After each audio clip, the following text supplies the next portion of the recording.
Sir నమస్తే అండి. ఏం చెప్తాను? నా పేరు అరవింద్ అండి. ఆ, సార్ తెలంగాణ రాష్ట్రంలో మున్సిపల్ ఎలక్షన్స్ హోరాహోరీగా జరుగుతున్నాయి. సో ఇప్పుడు దొర్రూరు పట్టణంలో కూడా 16 వార్డ్స్‌కి జరుగుతుంది. ఏంటి సార్ ఏంటి పరిస్థితి? ఎవరు అవకాశం ఉంది ఇక్కడ? ఎందుకంటే ఇక్కడ కాంగ్రెస్‌కి అవకాశం ఉందా? లేకపోతే బీఆర్ఎస్‌కి అవకాశం ఉందా? బీజేపీకి అవకాశం ఉందా? ఎందుకంటే ఇక్కడ 16 వార్డులకు కూడా చాలా గట్టి పోటీ కనపడుతుంది. అది కూడా బీఆర్ఎస్‌కి, కాంగ్రెస్‌కి మధ్య ఎక్కువ పోటీ కనపడుతుంది. మీరేమనుకుంటున్నారు? ఖచ్చితంగా కాంగ్రెస్ పార్టీకే ఫెచ్చింగ్ ఉంటుందండి. కారణం ఏంటి? కారణం ఏంటంటే first of all Congress party అధికారంలో ఉన్నది. రెండోది కాంగ్రెస్ పార్టీ చేసిన సంక్షేమ కార్యక్రమాలే ఖచ్చితంగా కాంగ్రెస్ పార్టీని గెలిపిస్తాయి. ఏమేమి సంక్షేమ కార్యక్రమాలు? సంక్షేమ పథకాలలో ఫస్ట్ వచ్చేసి తెల్ల రేషన్ కార్డు అండి.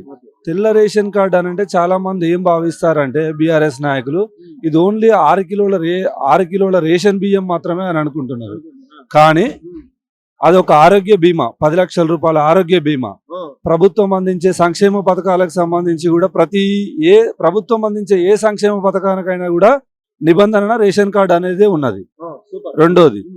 మూడోది వచ్చేసి పేదలకు చదువు లేకుండా మన ఏమంటారు డబ్బు లేకుండా ఇప్పుడు చదువు నడవట్లేదు.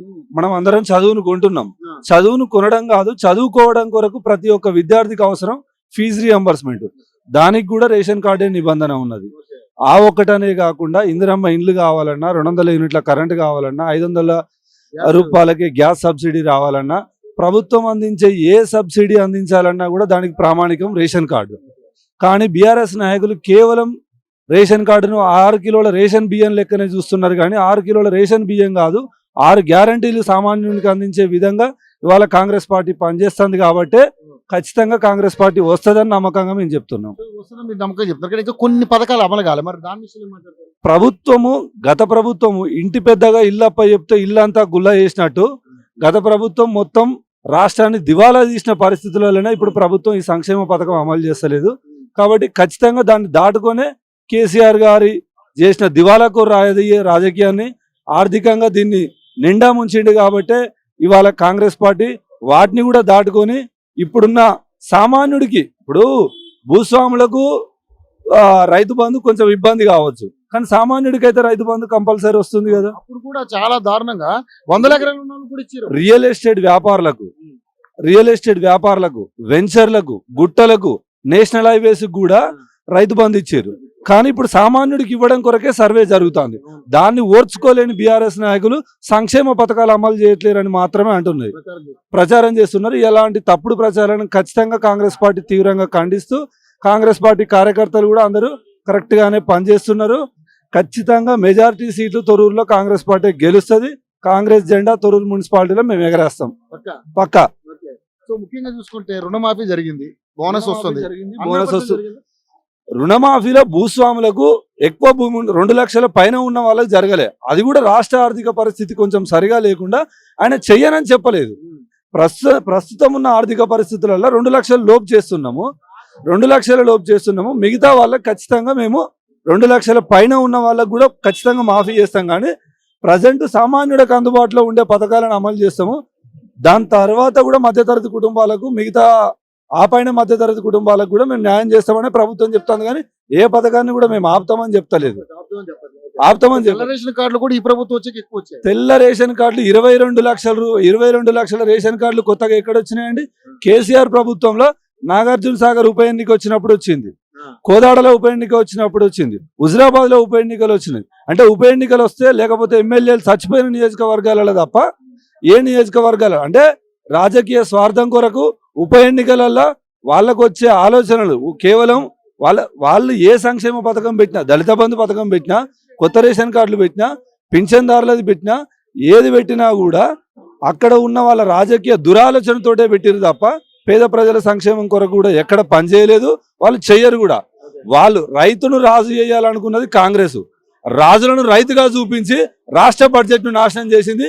25,000 కోట్ల రూపాయలు ఇవాళ నేషనల్ హైవేలకు, గుట్టలకు, పుట్టలకు, రియల్ ఎస్టేట్ వెంచర్లకు ఇచ్చిన దుర్మార్గ ప్రభుత్వం ఈ బీఆర్ఎస్ ప్రభుత్వం. 25,000 కోట్లు మీరు లెక్కలు గవర్నమెంట్ అఫీషియల్ వెబ్సైట్ లో ఇచ్చింది రియల్ ఎస్టేట్ వెంచర్లకు ఇచ్చినట్టు. అలాంటి వెంచర్లకు ఇచ్చిన ఈ దుర్మార్గ ప్రభుత్వాన్ని ఇంకా బీఆర్ఎస్ నాయకుల్ని ఎందుకు నమ్ముతారండి? సో మరి ఇంకా పథకాలు ఇవ్వాల్సినవి చాలా ఉన్నాయి సార్. 2500 మహిళలకు ఇవ్వాల్సిన 2500 కావచ్చు, తర్వాత ముసలి వాళ్ళకి ఇస్తానన్నటువంటి 4,000 పింఛన్ కావచ్చు. మరి ఎప్పుడు అయ్యే అవకాశం ఉందనుకుంటున్నారు మీరు? 2,500 రూపాయలది రాష్ట్ర ఆర్థిక పరిస్థితిని బట్టి చేస్తామని చెప్పారు. మూడోది, ముసలిళ్ళకి ఇచ్చే పెన్షన్ ఏప్రిల్ తర్వాత నుంచి వాళ్ళకి ఇస్తామన్నారు. 2,000 నుంచి 4,000 వాళ్ళకి ఖచ్చితంగా ఏప్రిల్ తర్వాత నుంచి ఇస్తామని చెప్పారు. రెండోది, ఇప్పుడు వచ్చారు నమ్మకం ఉందా మీకు? ఖచ్చితంగా ఇస్తారండి, ఖచ్చితంగా ఇస్తారు. కాంగ్రెస్ పార్టీ ఎప్పుడైనా కూడా అది టాబ్లెట్ వేసుకున్నప్పుడు చేదుగానే ఉండొచ్చు, కానీ మన జబ్బును తగ్గించుకోవడానికి టాబ్లెట్ లాంటిది.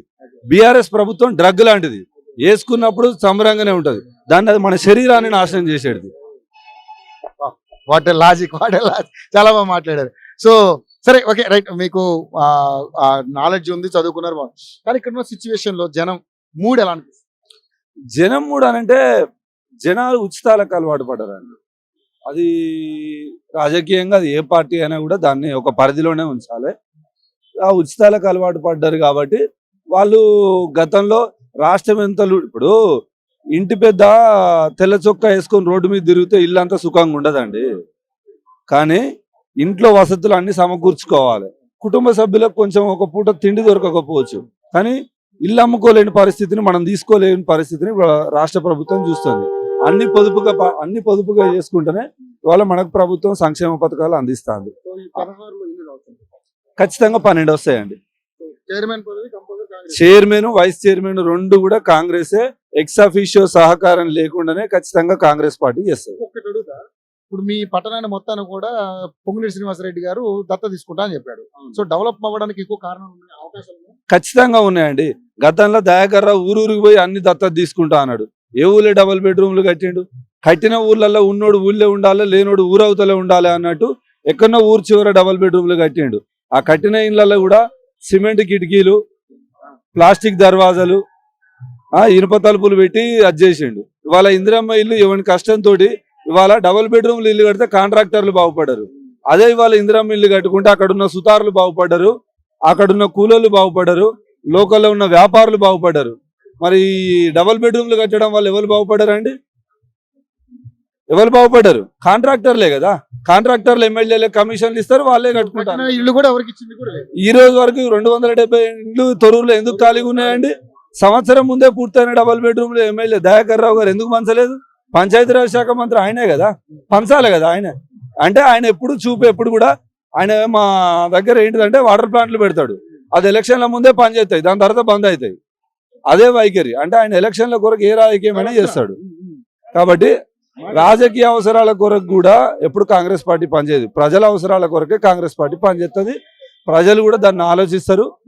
ఎమ్మెల్యే మన ముఖ్యమంత్రి రేవంత్ రెడ్డి గారు ఉన్నారు, ఇన్ఛార్జ్ మంత్రి శ్రీనివాసరెడ్డి గారు ఉన్నారు, ఎమ్మెల్యే యశస్విని రెడ్డి గారు ఉన్నారు. ఖచ్చితంగా చైర్మన్ కూడా కాంగ్రెస్ పార్టీ వాళ్ళే ఉంటారు. Thank you so much.